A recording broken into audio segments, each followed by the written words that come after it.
मेघालयआव गिबि खेबनि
नोंथाङा सानाय सुनाय बेरामनि जेंनायाव गोग्लैदों नामा?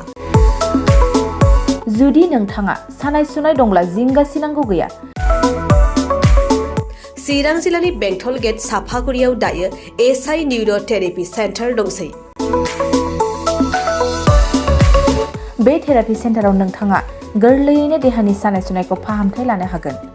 बे आथिं सानायानो जाग्रोदों, ओमफ्राय जानाया एसे सिगांनिफ्रायनो जाखादों, ओमफ्राय बिदिनो गुबुन गुबुन मुलि जाबाबायदों, ओमफ्राय हामाखै।